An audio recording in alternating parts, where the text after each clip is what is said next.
Global Marathi न्यूजमध्ये आपलं स्वागत आहे. निवडणुकीच्या पार्श्वभूमीवर सोशल मीडियावर धार्मिक भावना दुखावल्या जातील अशा पोस्ट काही टवाळखोरांकडून केल्या जातात आणि जाणीवपूर्वक जातीय तेढ निर्माण केले जाते. असाच एक प्रकार आता उघडकीस आला आहे. शेवगाव येथील एका तरुणाने इंस्टाग्राम या सोशल मीडियावर मुस्लिम समाजाच्या भावना दुखावल्या जातील व दोन समाजात तेढ निर्माण होईल असा मजकूर पोस्ट केला आहे. संबंधित तरुणाच्या विरोधात तक्रार करण्यासाठी मुस्लिम समाजाने थेट तोफखाना पोलीस ठाण्यात धाव घेतली. पोलीस तक्रार घेत नसल्याने मुस्लिम समाजाने थेट पोलीस ठाण्यात ठिय्या केला. समाजाचा संतप्त प्रभाव पाहून पोलीस निरीक्षकांनी मध्यस्थी करण्याचा प्रयत्न केला. मात्र यावेळी पोलीस प्रशासनाची व काही कार्यकर्त्यांची शाब्दिक चकमक झाली. यावेळी पोलीस निरीक्षकांनी वातावरणाचा अंदाज घेऊन समाजाला चांगलाच दम दिलाय. अधिक माहिती पाहूयात. धमकी मत दो डॉक्टर साहब, मैं अभी बोल रहा हूँ, धमकी मत दो मुझे। आप धमकी मत दो सर, आपका गलत हो रहा है। क्या गलत हो? आप लोग इधर बिठा रहे हो। हेलो, हमने ये सही बात है क्या? वो फिरियादी 2 घंटे से अंदर बैठे हैं, आप उनकी 2 घंटे से 2 घंटे से 2 घंटे से मेरा फोन चालू है सर उनके साथ। क्या बात कर रहे हैं डॉक्टर साहब? आप भी झूठ बोलने लगे अभी। अब हम झूठ बोल रहे हैं और आप सब सच बोल रहे हैं, ये कौन सी बात हो गई? आप फिरियाद लेने सब चले जाएंगे, किसको मजा आ रही है? मैं क्या बोला नहीं, मैं सिर्फ बोला नहीं क्या रहता क्या करने को, ये तरीका ये तरीका क्या फिर बैठने का मेरे थाली में? कितनी देर आपसे आपका इंतजार करेंगे आप?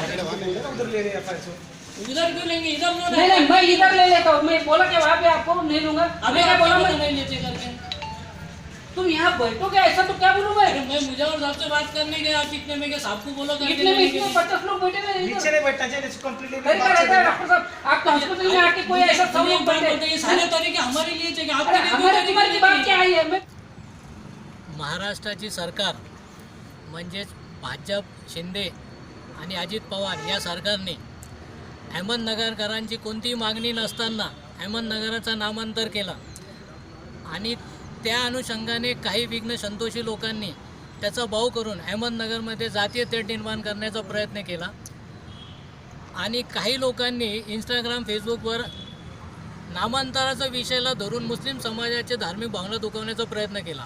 हे सगळं पाहत असताना आपल्याला असं दिसतंय की नामांतरांची कोणालाही गरज नव्हती किंवा कोणी अहमदनगरकरांनी मागणी न करून प्रशासन असे मुद्दे उचलत आहेत आणि असे मुद्दे नामांतर करून अहमदनगरचं वातावरण खराब करत आहे. तरी सामान्य जनतेने अशा लोकांना आणि असे जे आमदार, खासदार आणि नेते मंडळी आहेत जे विकासाचं काम सोडून ज्या गोष्टीची गरज नाही त्या गोष्टीकडे भरकटत नेत आहेत, या लोकांना आपली जागा दाखवायची गरज आहे.